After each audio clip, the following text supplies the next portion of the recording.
Good morning, everybody. Thank you so much for joining the Dallas 2030 this morning for our session on insights on the infrastructure bill for North Texas. But before we get started, just a few things. Please make sure that your mic is on mute and please hold your questions till the end of the session.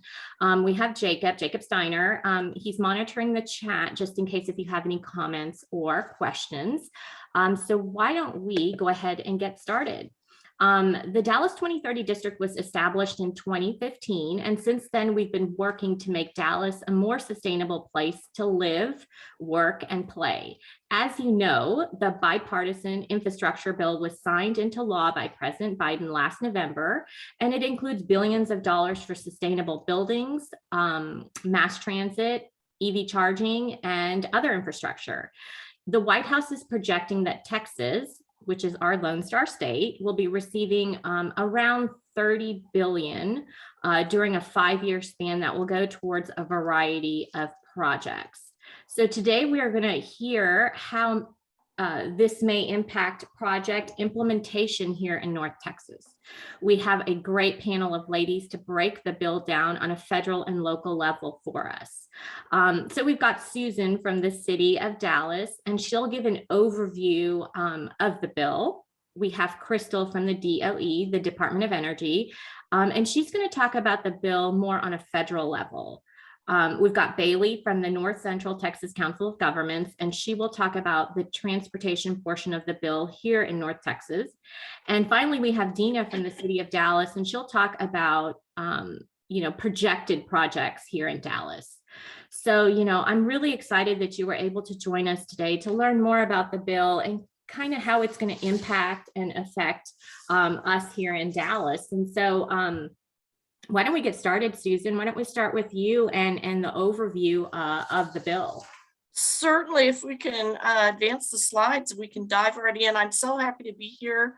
I appreciate your bringing this up so that our folks in the 2030 district are aware of what all is going on in and around them, and so that they can support and, as appropriate, take advantage of some of this funding towards both building jobs and building up our infrastructure. So this is a great opportunity for Texas in general, and North Texas, especially Dallas in particular. And so today is, as Salima said, I'm going to do a very high level background. Crystal is with the U.S. Department of Energy, and she is going to focus in on all kinds of energy related opportunities. This is near and dear to my heart because of the impact as far as implementing actions within our climate plan. Bailey Muller is going to be working or providing some great information on transportation and our EV charging network opportunities.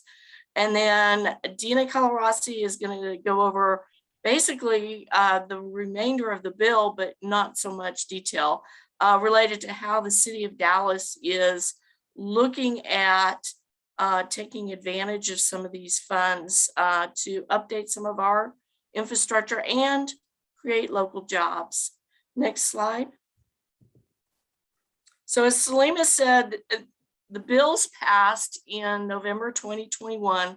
There are actually 2 bills, and these comprise the largest infrastructure investment ever. And part of it is in response to the American Society of Civil Engineers infrastructure assessment. Each year they give the U.S. infrastructure a report card, and let's just say it's not one I would want to bring back to my parents. And so it's partly in response to that, and partly in response to, if you remember back in November 2021, in the months leading up to this bill, we were really struggling to get our economy going. And so this is a great jolt into both the federal, but really with it being an infrastructure investment and jobs, it really helps our local economies grow. Next slide, please. So it's best understood really as kind of a 3-in-1 bill. The first part is a reauthorization of existing surface transportation programs. The next piece or tranche, if you will, authorizes other infrastructure investments like water and wastewater, cyber, and then the last one is a 5-year advance appropriations bill. And that's where a big chunk of the funding is for a very, very wide array of infrastructure investments, everything from cybersecurity to street trees to lots and lots of traffic and transportation investment. Next slide, please. So this is from a program that I borrowed from, and it gives some of the overall funding under this act, which is just a little over 350 billion and some change. And it's split between discretionary grant funding, and Crystal will be talking about this a little bit more in her part of this morning's conversation. But part of it is existing funding and part of it is new funding. Part of it is discretionary grants and part of it is by formula. And what that means is that they're splitting up the ways that the funding can be provided to people that can use it, so that people in states like Texas and Florida can still get some projects on the ground. Next slide. So the reauthorization is basically status quo. It's split between highways, transit, and passenger rail. Most of that's going to go to state DOTs, to my friends like Bailey, and transit agencies like our local DART folks. Next slide, please. It really is generally status quo, but they did add some new programs targeted to climate, targeted to enhancing local resiliency.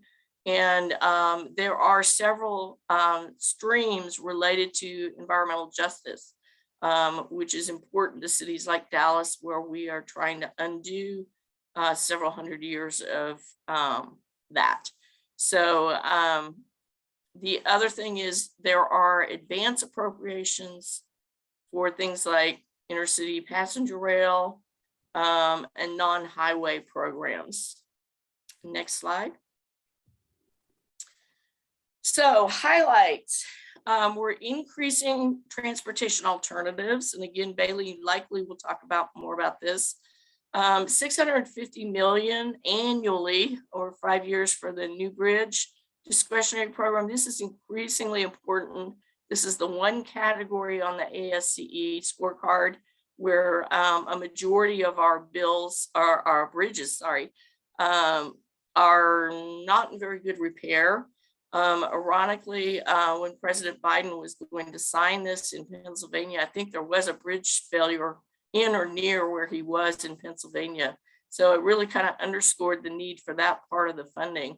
1.74 billion annually for transportation related resilience.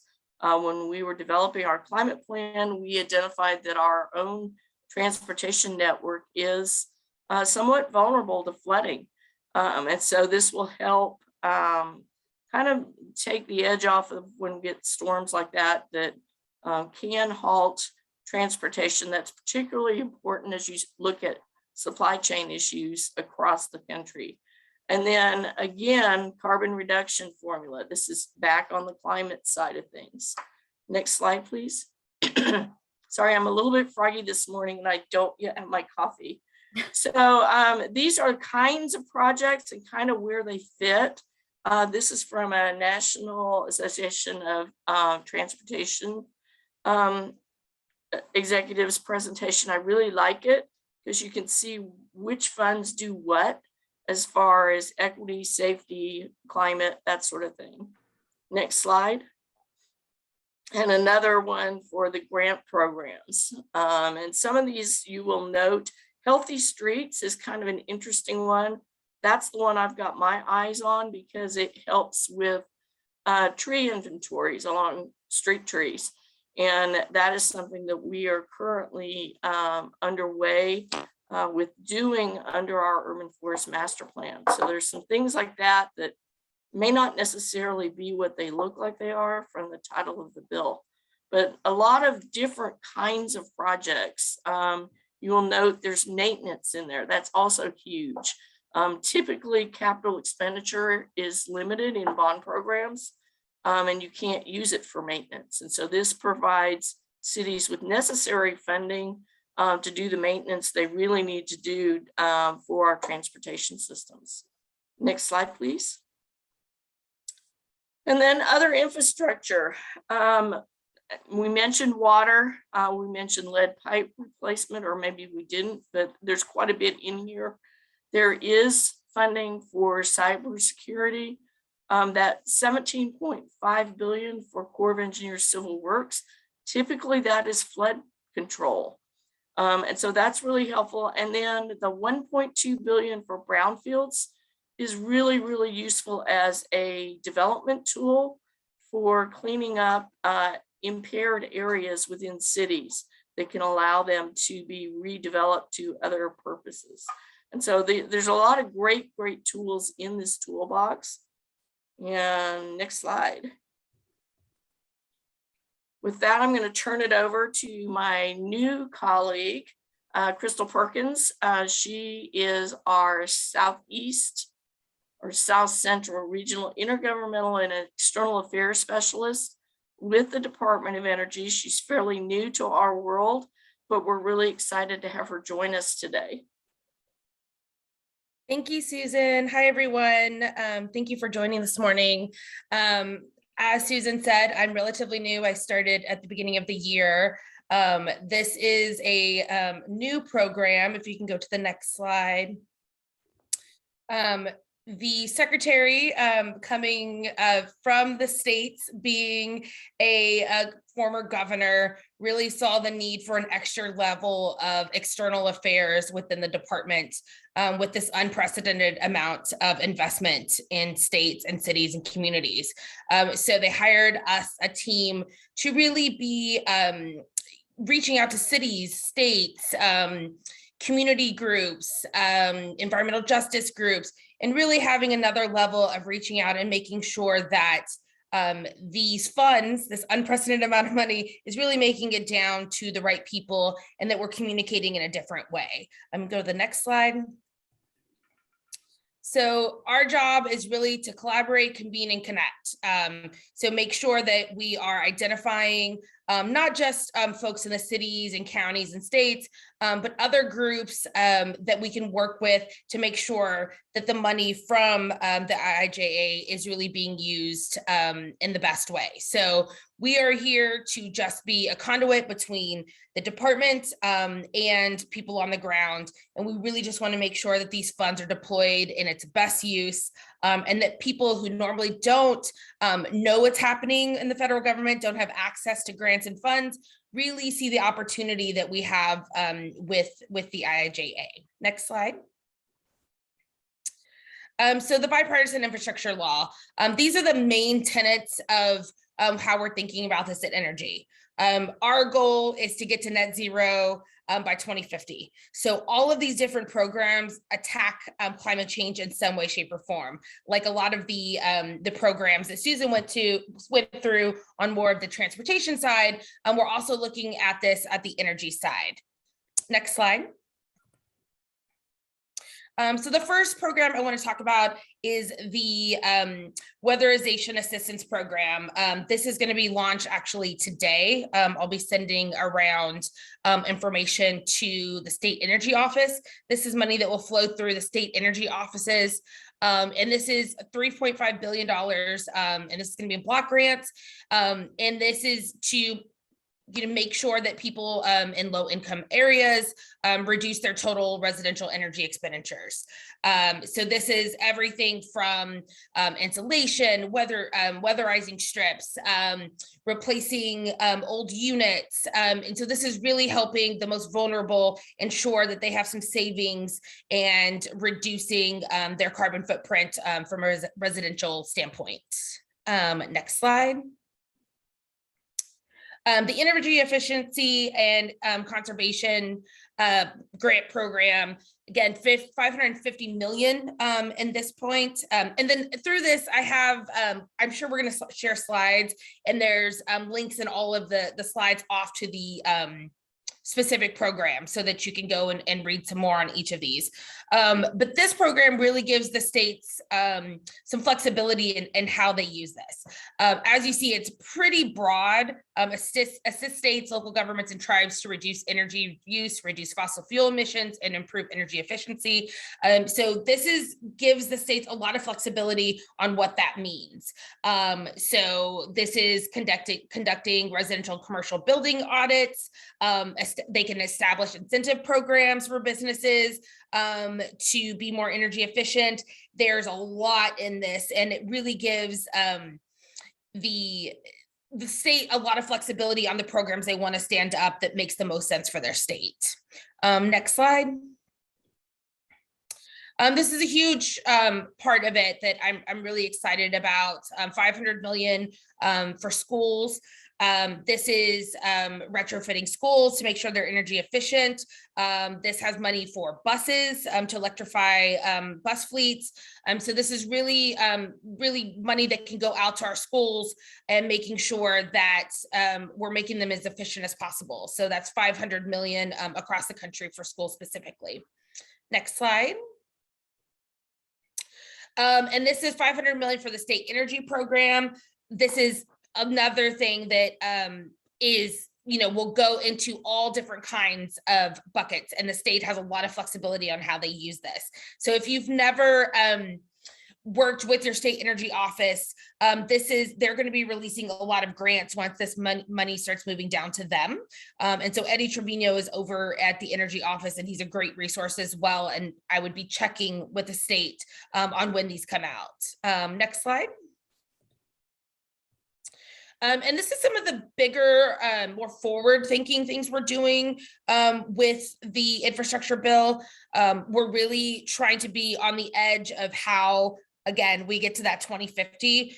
Clean hydrogen is an emerging technology that we're really leaning in on. There's $8 billion for clean hydrogen. We're going to have starting with 4 hubs across the country. There's a group in Texas that is working on putting a grant together for that.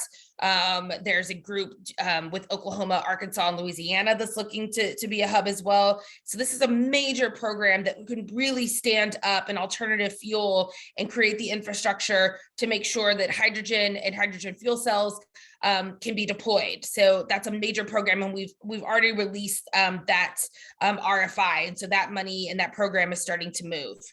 10 billion in carbon capture. That's direct air, industrial emissions reduction. There's all kinds of programs around that. And so we're trying, obviously, to make sure that we have programs to reduce carbon emissions altogether, but we also want to recognize that there's still an oil and gas economy, and we want to make sure that we have another way of pulling in carbon. And so these carbon capture hubs will also be a huge program, $10 billion in carbon capture. And then 2.5 billion in advanced nuclear. And so we want to make sure that our nuclear fleet stays online. It's good, clean energy. And so there's a lot of money in making sure that we keep nuclear plants online, and we also look for ways to expand nuclear. And then 1 billion for demonstration projects in rural areas, and 500 million for demonstration projects in economically hard-hit communities. And so this is like, how do we get these technologies deployed in the areas that need it the most? Next slide. I want to talk a little bit about Justice 40. Susan hit on this just a little bit, and we passed Justice 40. This was the president's really priority for a lot of these funds that are going to be going out to states. Justice 40 means that 40% of the overall benefits will flow into disadvantaged communities. How we define that is being worked out, and there'll be further guidance on what that means in each of the states. And we want to make sure that with this unprecedented amount of money, that it is being deployed in a way that makes it to the communities that have been left behind for so long, especially from an environmental justice standpoint. When you think about Houston and you think about the refineries and where as billions of dollars have been made and people living in these neighborhoods that have been most affected by the byproducts of the energy business, we want to make sure that as we move into and we transition into a cleaner economy, that we're bringing those folks along in an equitable way. And then there's, we will continue to have more guidance on that, but there's some initial guidance and the website's included there. Next slide. So the primary place you need to go to find out everything that's happening from the energy perspective is the bipartisan infrastructure page on the energy website. So that is linked here. If you click on this link, it's going to take you to all of the RFIs and funding announcements that we currently have. We don't have a lot right now. We're just starting to move this money out. The RFI process is really, really important to us. We begrudgingly say we are building the plane as we're flying it in a lot of ways with this funding. And we really need input from the community, from businesses, from cities, from environmental justice groups, from community groups, because we want to make sure that we're tailoring this funding to go out in the best way possible and make the most impact. So I really encourage folks to look at these programs and see how it affects Dallas. And if you have an opinion, you don't have to fill out the entire RFI. If there's one part of it that you're concerned about and want to make sure that it's addressed, we really are looking for public input as we roll out these programs. There's 60 new programs at the Department of Energy. This bill was passed in the fall. So we really need help in making sure that the best use is going for each dollar. So this is really the landing page for everyone to find out what's happening right now at the Department of Energy. It's updated in real time with all of the RFIs and FOIAs. Next slide. These are some resource links I wanted to share. This is complicated. There's a lot of money. There's a lot of programs. We're still really trying to figure out, exactly how the provisions for each program and how the money is going to be allocated. But there are things you can do to sort of get ahead of where we're at already and make sure that you're planning for the future RFIs and FOIAs. There's 3 websites. The first one I just talked about. On that website as well, the second link here is where you can search all of the energy programs in the infrastructure bill. It has clean energy demonstrations. It has a tab for state, local, and tribes. If you're a city, you click on that, select that tab, and it brings up every funding opportunity that has to deal with cities and states from energy. If you're in the private sector and looking for wind or solar, there's different parts where you can select those and bring up all the funding opportunities for each subject matter. So that's a really good place to go to see what else is in the IIJA on the energy side.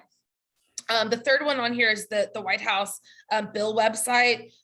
This is where you can search for all the opportunities, whether that be in transportation and water and energy. It has everything that's in the bill, and that was put together by the White House. And then there's 3 guidebooks that really break it down and go into some more information and help navigate it and break it down a little bit, because this is a really hefty bill. The White House guidebook, like I said, cuts through all of the different departments. The U.S. Conference of Mayors put together a guidebook, which I think is really good for cities to be able to absorb this and figure out what the heck a city should be doing and what money they should be going after and how it specifically affects cities. And then the last one I put in there that just has a sort of different flavoring on it and the way that it's presented is for state legislators. So what states can be doing from a legislative perspective to pull down funds.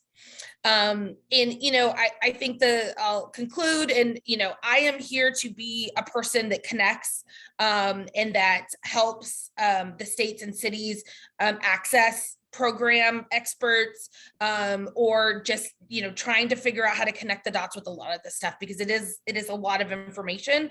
So I'm here to do that. I cover 6 states, Texas. I'm from Texas. I still live in Texas now. So I'm available. So I just encourage y'all to reach out if you have questions. I also have a week to every 2 weeks newsletter that goes out that kind of goes over all the opportunities. We have tons of webinars and calls and infrastructure school that we ran to show people and have people learn about how this works. So I would love for you to join that newsletter as well if you want to shoot me your information. So that is all I have. So I will shoot it over to, I'm sorry, I don't know who's next. It's Bailey. Bailey is next. But thank you so much, Susan. Thank you so much, Crystal. I mean, this is really great clarification and, understanding the bill as a whole and then understanding it on a federal level. And now we have Bailey. She's from the COG, and she's going to talk about the transportation portion of the bill here in North Texas. So Bailey, you're on. Perfect. Yeah, so I'll be giving some insights on some of the conversations and plans that the Council of Governments has had. Next slide. Just as some background and refreshers for those that forget what the Council of Governments is, we are the regional planning agency for North Central Texas. The majority of our region is in the non-attainment area for ozone. And so a lot of our air quality issues are related to transportation. And so a lot of the work and efforts that we are doing are focused on trying to reduce those transportation related emissions. And so a lot of the projects you'll be seeing and a lot of the projects we're working on from a regional perspective do have that tie from electrification and greener vehicle technologies. We are also the Metropolitan Planning Organization, the MPO for the region, which gets a lot of federal dollars from the federal government. And so we are also the MPO, as you guys see that pop up as an eligible applicant in a lot of what the infrastructure bill is allocating and discussing. Next slide. And so there's a lot of different things that are happening within the infrastructure bill in general. We, as an agency, are preparing for the discretionary grant programs. The IIJA is providing 5-year investment of over $560 billion dedicated among all different modes of transportation infrastructure. That's really important for us because our agency is siloed into different teams with different focus areas. And so as we're trying to work with our different stakeholders, we're working across the entire region, we're trying to understand what types of projects are going to be available, what types of modes they're going to be relevant to, and how to make sure that we are coming at a comprehensive, cohesive direction to try to make sure that our region is getting as much out of this as we possibly can. And so along with the increase in formula funding, there's been a lot of different competitive grant programs that have been either expanded upon that are existing programs or that are released as new programs, as Crystal just was alluding to with other new programs. And so there's 11 existing programs, including RAISE with increased project and applicant eligibility and modified criteria. 28 new programs with bridges, resiliency, electrification, or alternative fuel focus, as well as equity and sustainability, among many others. And then there's also more accessibility for local governments and MPOs, which is the COG, as well as non-traditional entities and public-private partnerships in order to move forward and take advantage of these new exciting funds. Like I mentioned, we're trying to optimize resources for a more effective and collective response for greater competition on a federal level, because it is a federal grant and a lot of funds are going to be competitive. And so we want to make sure that we are on that playing field and we are able to kind of fight with the greatest proposals out there. And so with multiple grant programs to be open simultaneously, we're trying to make sure we have a good spectrum of what we want to do and who needs to be involved in those various different types of projects early on. So we're ready for those notice of funding opportunities to assess what projects, who needs to be brought in when, and then having different projects that may be eligible for different opportunities that we could possibly push them at different times depending on timelines and priorities. And so as a COG, we are hoping to create kind of a regional collaboration and development of this comprehensive project list matrix to be able to be more effective as like almost a conveyor belt for maximizing preparation for the various funds that are coming out. Next slide. And so one of the strategies we have for that is a proposed zero emission vehicle call for partners. And so this would be projects for electrification of heavy vehicles and equipment. This is specifically emphasis on the heavy duty vehicles. This isn't just a light duty normal car. This would be for the larger scale buses, trucks, etc. And those would all be they're zero emission. So that includes both electric as well as the hydrogen fuel cell sources. And because they have that potential to provide that substantial air quality, that's why the Council of Governments has that big backing behind that. We want to be able to see our region have that downward trend in ozone. And so there's a lot of different introduced initiatives on electrification and expanded inclusion within existing programs, including the Infra Grant program, which is expected to include expanded electrification emphasis, the Charging and Fueling Infrastructure Grant Program, the Reduction of Truck Emissions at Port Facilities Grant Program, and then what Crystal mentioned, those at hydrogen hubs. And so we have a little bit of hydrogen work that we are already working on from the heavy duty sector within our agency. So continuing that momentum forward and seeing that kind of expand as DFW can kind of get a national recognition in our work in hydrogen. So our project successes, we can't do everything and the governments can't do everything. And so a lot of our successes will likely require public-private sector or private sector participation within our call for partners, allowing for that public-private partnerships. And so we are going to call for partners moves forward, solicit teams for engagement in the project development and packaging to prepare this like competitive grant opportunities and be ready for when these grants are released. And like Crystal mentioned, there's a lot of opportunity for feedback and information. So we are diligently trying to follow when and where different comments can be submitted. And so we are actively engaged in trying to make sure that our region has our kind of say and our word into these feedback opportunities. We are constrained on this yearly cycles and when funds are coming out and everything, but dated possibly for future cycles. Next slide. Specifically from the transit perspective, the infrastructure bill provides a new 5-year surface transportation reauthorization bill. Reauthorization is the key word here. It's reauthorizing funds. Most of it is not just new funds for transit, it is giving them the funds that they are typically relying on. And so it allows a lot of transportation elements to continue within transit. It authorizes the FTA programs, which are the main source of federal funding for public transportation.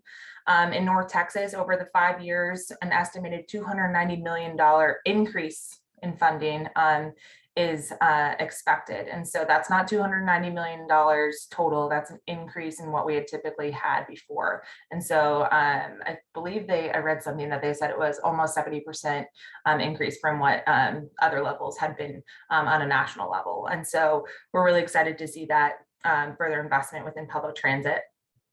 But to give a little bit of background on why COGS included in public transit when we have all our transit agencies. We are, as Congress approves the apportionments every year, once it's released, NCTCOG is a designated recipient of those funds, and then we allocate that money to the public transportation providers and we replicate different federal formulas used to determine just regional apportionments at a localized level. And so we give the money to DART, we give the money to Trinity Metro, et cetera, based upon those different formulas. And so we do have lots of conversations. It doesn't mean we have full control over what they do with their funding, but we have very good relationships and understanding of what and how their different projects are moving forward. Next slide. And so this is a quick table of just the estimated transit formula apportionments. And so you can see that right-hand column is probably the most important column that you would be interested in. That's that 5-year funding increase than what they had typically received. And so you can see the bottom half is it's separated by urbanized areas. So the Dallas, Fort Worth, Arlington, urbanized area, Denton, Louisville, urbanized area, those are the ones that are worked through and overseen by NCTCOG, and then McKinney is actually overseen by txdot, but it's still part of our generalized region. But just to kind of have that pointed out there.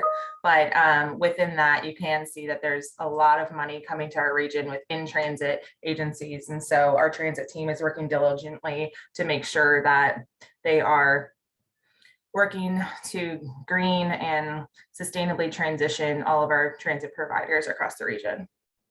Next slide. School buses are another major portion of these larger vehicles that we are very excited to see green.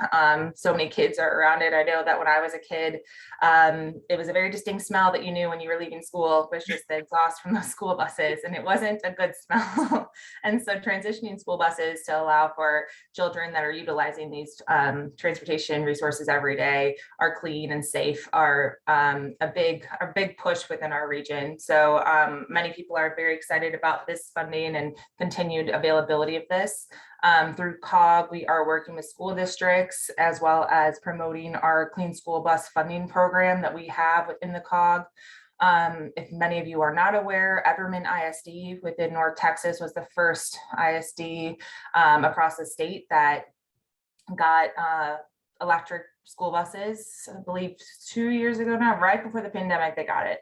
And so it was very exciting for them, and we were able to work very closely with them to be able to see this new type of technology where schools typically they want reliability and not to have to worry about a new type of technology. And so allowing them to kind of be a guinea pig and showcase for our other ISDs within the region to be able to see this new technology and kind of take advantage of it. But we are going to work with this new funding as it comes out to continue to assist stakeholders by answering questions about clean school buses, providing technical resources and assistance, as well as connecting different stakeholders with fleets who have implemented different technologies. And so additionally, just providing feedback to the EPA on clean school bus programs as needed, so we can make sure we see that kind of transition continue within North Texas. Next slide. EV charging infrastructure is the thing that I can definitely be the point person on for this. I know the most of the other stuff I've been talking about, I've been gathering from other teams across COG. So if you have more specified questions on this, definitely hit me with this stuff.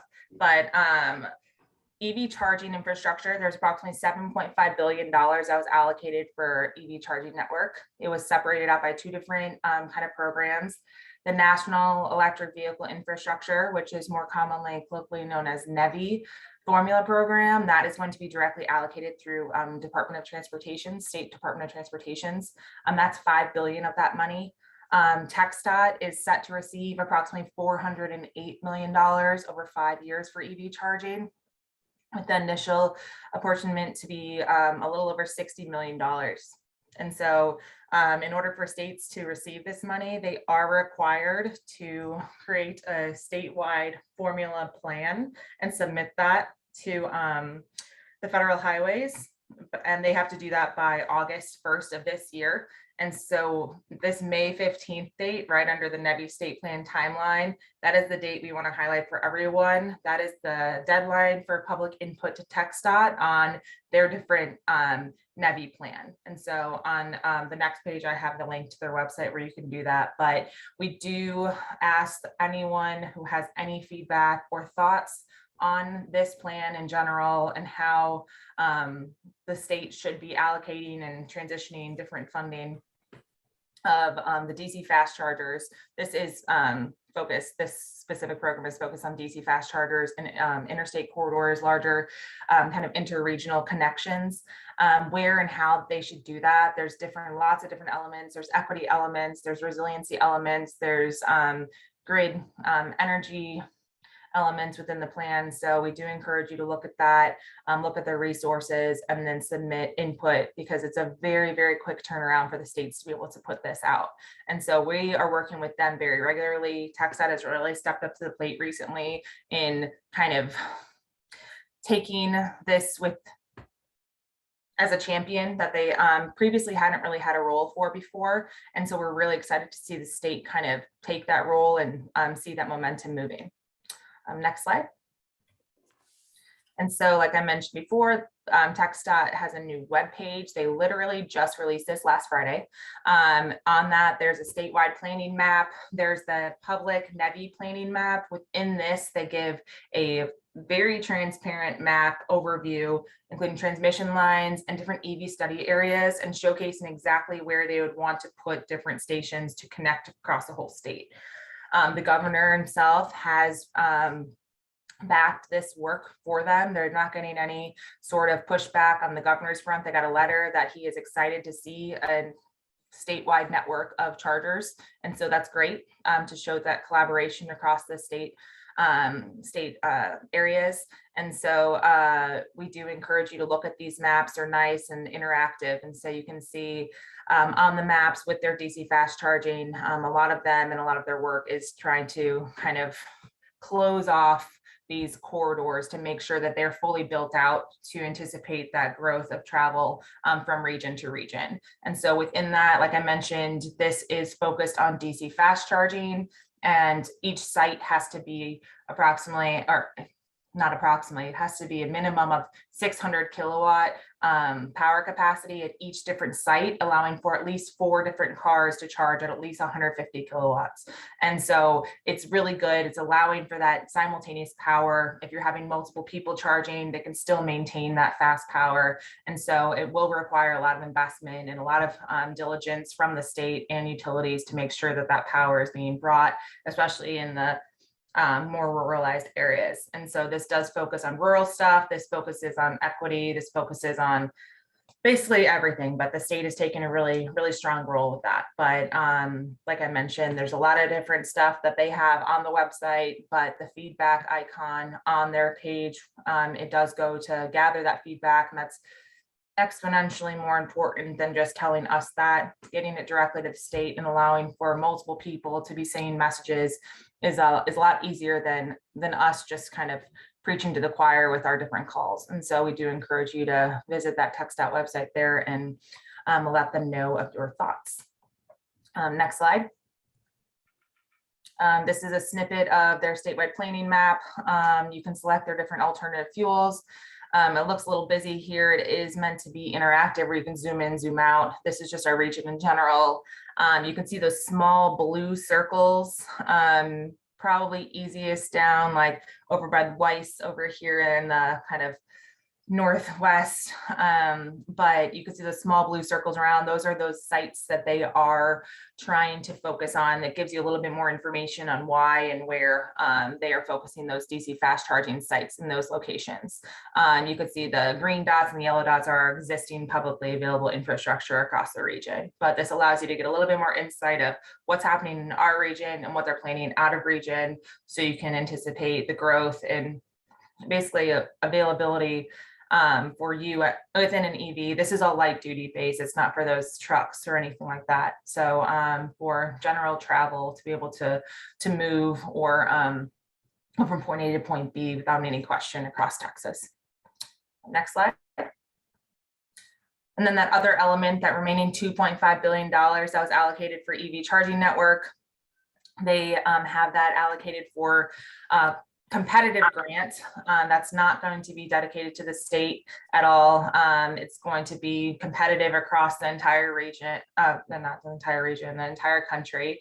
And so this is something that we are working to try to get ready for once we get more information on exactly when they'll open this. But approximately 50% of funding is designated to put more charging infrastructure on those alternative fuel corridors, which are basically interstate corridors, larger state highways, US highways that are connecting different regions.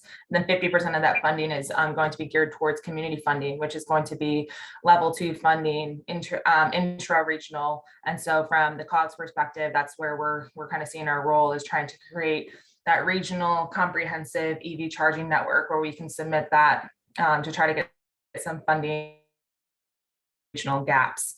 And so that would have a large equity focus on it to make sure that our investments are hitting more of those environmental justice populations and making sure that we are filling the gaps, even though the EVs technically might not be there. We're making sure infrastructure is ready in there and we're not creating those kind of underlying barriers for people to adopt electric vehicles. Through this, we are, and we currently have a regional public EV infrastructure project working group that I run. It's a facilitated group of local governments together to collaborate and discuss public electric vehicle charging infrastructure. All of this is public, not like a public entity, but public chargers. They have to be accessible to the public. They cannot be private chargers under this funding at all. As far as I know, across the entire infrastructure bill, all of it's publicly focused. And so we are working with local governments to collaborate to either have that comprehensive plan to submit from a regional perspective, or if someone has a kind of economy of scale project that they're large enough and they would like to submit on their own, local governments are eligible as well. And so we're just basically trying to coach and understand where people are at with their projects and try to guide them so they're ready for when these opportunities arise, and planning ahead of time so they're not being as reactive. They can have more of a larger scale plan and deploy that as appropriate as funds come available. To help this from a regional perspective and help guide some of the smaller areas across our region, we are taking that state NEVI plan that Federal Highways is requiring state DOTs to write up. We are taking that same, they gave a template for that. We're taking that same template and bringing that to our region and doing a regional specific version of that. And then taking that, because we're not required to do it, so we don't have to submit exactly what they need. We are expanding that to include different elements, community charging elements, kind of equity elements and all of that. So we're going to have more of a regional deployment plan of publicly available infrastructure that we can work with local governments and different private stakeholders to say, hey, here's our plan, here's what came about from a regional lens. Where can you see yourself adding in, and where can you see yourself kind of being a partner with this? And so we are working on trying to get that done kind of on that same timeline of that August timeframe. And so we'll hopefully have that ready, but we are very excited for that, to have that regional scope rather than just telling people, here's what we have, here's what we want to do. It's a lot more dedicated and on paper. So hoping that'll help our region move forward a little bit more. But that is all I had with my stuff. And so I'm happy to transition this over to Dina for our final portion and then take questions after. Hi, good morning. I'm Dina Colorasi. I'm the Fund Development Manager for the City of Dallas. I wanted to talk just a little bit this morning about how we as the city really approach these funds, and then highlight some of the projects that we have that are, I think, relevant to the downtown area. I sort of carved off a few projects from our master list. So when we approached this bill as the City of Dallas, we really looked in at what can we as the city do. So you won't see some of the projects that actually some of our other panelists have talked about today. You know, EV charging is probably bigger than just Dallas city limits. So we may not be the best applicant. You won't see any of the schools because we don't run the schools, or a lot of the transit funding because that would be DART. So we really focus in on what do we as the city do. So we looked at transportation, our airport, particularly Love Field, some water and wastewater infrastructure, broadband, cybersecurity, and then some of the other projects that can sort of roughly be categorized as climate change and resilience. I think Stu touched on a few of those. Next slide, please. So we really, like I said, we started with the bill. We looked at what funding streams were in here, and then what the likely eligible expenses are, and then what we as the city could be the primary applicant for. We talked to all of our relevant departments. We asked them kind of what projects do we have that are coming up that are going to meet some of these criteria that we think are going to be included in the bill. And we really encouraged our departments to think big, to think well into the future and what was really going to be transformative for Dallas and make a really big impact. I think these are a once in a lifetime opportunity for these funds. So we really looked at what's going to be big.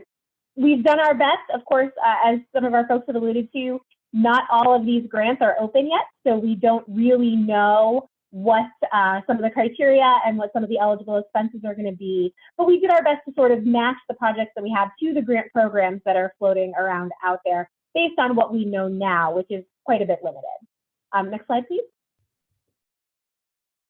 So here's the important part. These are some of the projects, again, that we sort of pulled off our list. We've got some 60-odd projects on our opportunity projects list. as we're calling it, that are really citywide. These are some of the projects that I think are relevant to the downtown area. We've got things on here like improving Fair Park and Deep Ellum and how it connects to I-30 and into other areas of the city. The Southern Gateway Park over near the zoo where they're going to be building a deck park. Improvements to Clyde Warren, Harold Simmons Park, integrating some of our convention center master planning, which I'm sure some people on this in this group have been part of that process. You know, how are we working with the street grid and integrating everything? One project that I think is really exciting is our Reimagining Downtown Dallas project. That's actually a planning project at this point, and we're really going to be looking at how some of these disparate elements in downtown are going to come together and truly be integrated to make an amazing experience when you come to downtown Dallas. So looking at how are we integrating the convention center master plan with what's happening with the D2 subway and some of the work that's going on in Deep Ellum and transit-oriented development that START is doing. So really trying to look at that in a comprehensive way so that we can make sure everything's integrated and well planned out. We also have some broadband projects on here that I think might be relevant to you guys and to your employees, maybe your tenants in some of the buildings that you guys own. Digital Navigators is going to be a big one where we can help people get connected to the internet and help teach them how to use the internet for their day-to-day life. So these are just some of the projects, like I said, that we've got coming up in downtown. Of course, as our other panelists have alluded to, most of what we're looking at here for us as the city are competitive grant programs. So when we see these costs, that doesn't mean we have money in hand. That is estimated costs that we'll be applying for over the next 5 years to try to get some money in for these really critical projects. And you can see that a lot of them really are aimed at improving tourism and really improving the experience when you come to downtown Dallas. Right now, everything's sort of in pockets, you know, here and there and here and there. Really looking at how we can integrate that so that when you come to downtown, you have an amazing experience, whether you're coming in from out of town to the convention or, you know, or you live there locally. Next slide, please. So beyond some of the projects that we've identified already, we do know that there's going to be some other funding streams that we're looking at. A big one I think Sue talked about a little bit before is brownfields. You know, we've got an existing brownfields program that's been newly reignited. And so we'll be looking at opportunities to further that work that we're doing there. That's obviously really important for development. It's a great tool we have. We'll be looking at anything that can manage congestion relief. We have EV charging stations that we'll be looking at. Some of the things like complete streets and trail improvements and tree canopy and urban heat, like Sue alluded to as well. And then workforce opportunities. You know, some of the workforce opportunities in this bill were sort of sprinkled throughout. There really isn't a dedicated stream for workforce and for creating jobs.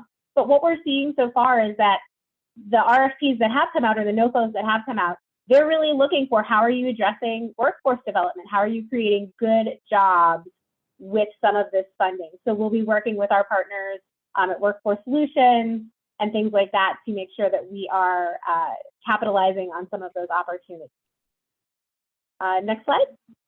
I think that might be it. That's it. That's it for me. So I know that was pretty brief. Again, we're still trying to get our heads and hands wrapped around this bill, and you know, we'll see what comes. Thank you so much, Dina. I really do appreciate it. You know, I just wanted to touch on a couple of things before we get to questions. I know that, you know, throughout the conversation we were having, you know, starting from Susan and ending with Dina, you know, funding is not going to be all at once. You know, it's going to be through different phases or cycles or whatever they're going to be calling it, but it's going to be through the span of 5 years. So just kind of wanted to point that out as well, because I was getting some comments from some people on my cell phone that, you know, is this money going to be there all at once for them? Right now, everything is kind of in a tentative projected phase. So nothing is really set in stone and there's possibility of change. So just kind of wanted to put it out there because I was getting some messages and I think there was a little bit of a confusion there. So I just wanted to clarify that. I wanted to take this opportunity to thank Susan, Crystal, Bailey, and Dina for putting this presentation together so quickly and presenting it so clearly. We're really excited after hearing about all the wonderful things that the COG, DOE, and the City of Dallas are projecting and planning for this infrastructure bill. So again, we really do appreciate all this information. It was truly very helpful, and in kind of understanding the bill as a whole, and then kind of getting into the details of the federal to local level as well. But thank you again. Are there any questions? I'm going to turn it to Jacob because it looks like the chat, he's handling the chat. So maybe he can come up with a few questions for us from the group, or. Yeah, sorry about that. We've got a few questions here. Some of them Bailey was answering as we go, and had a couple good ones here. I think that you maybe answered them already, but for the group, Susan asked, do you know if Dallas or Richardson are looking into opportunities for clean school buses? And then her follow-up question was, what happens if a state doesn't submit the NEVI plan in a timely way? And are they using typical vehicle range to help with this network planning? I asked from personal experience. Bailey did respond. She said, if the state does not submit the NEVI plan by the deadline, it will not receive the funds. So they're hoping to have a final draft by the end of May. Vehicle range is based upon the FHWA alternate fuel corridor parameters, 50 miles between each charging station on highway corridors. And then she included a link as well. There was some discussion about EV range. Did I miss any questions on here? I'm kind of going back and any others here.